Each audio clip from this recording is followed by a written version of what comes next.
This is Pranav Bua Thakurta from Edu TV, the first education channel. Today, we have a very, very special guest, Mrs. Saher, the famous Mrs. Saher Saher.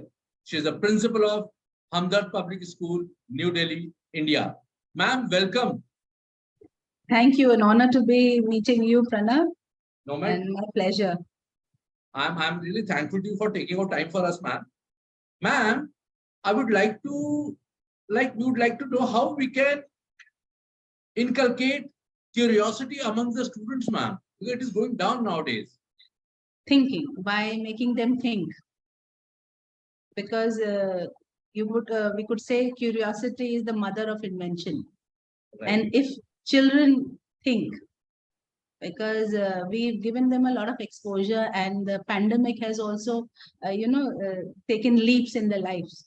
Because where we thought probably the child would know technology in a year's time, during these past 2 years, they were so much exposed to technology that now they have a lot of exposure, whether it is social media, whether it is even now when we've started with the offline classes. So they know much more than what the teacher used. It was not only the teacher and the mentor who needs to guide them.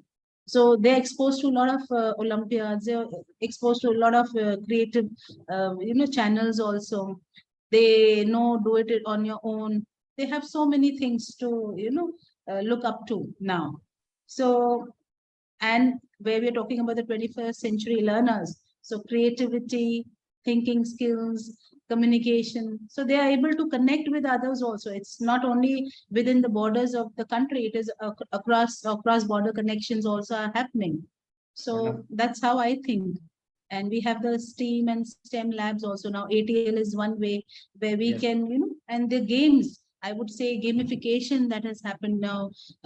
Initially, if you went to Hamley also, the toys were different. It was more of fun based toys. Now you see there is fun and learning element involved in all the toys. So there's so many aspects and avenues that the children can become curious, or they can be trained to become curious. So thinking is one, and asking questions.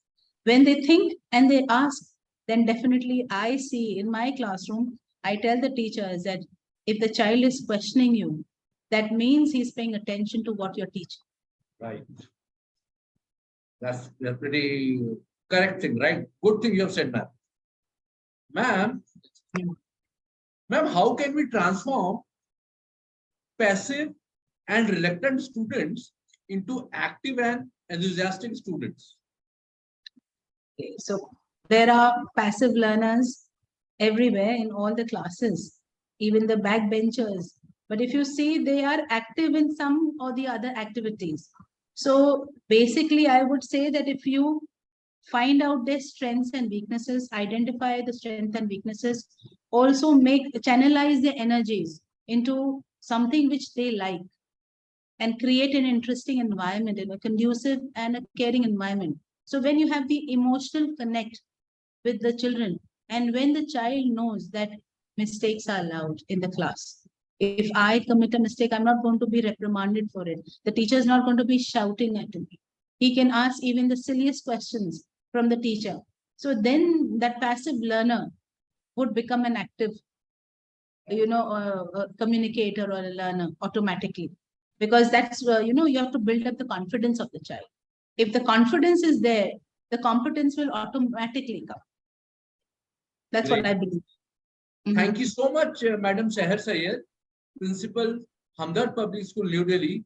Ma'am, your advice on our television will help all the stakeholders of education, like owners of schools, principals, teachers, parents, and most importantly, the students. Thank you so much for your time, ma'am. Thank you so much, ma'am. Thank you. Thank you. Thank you for having me.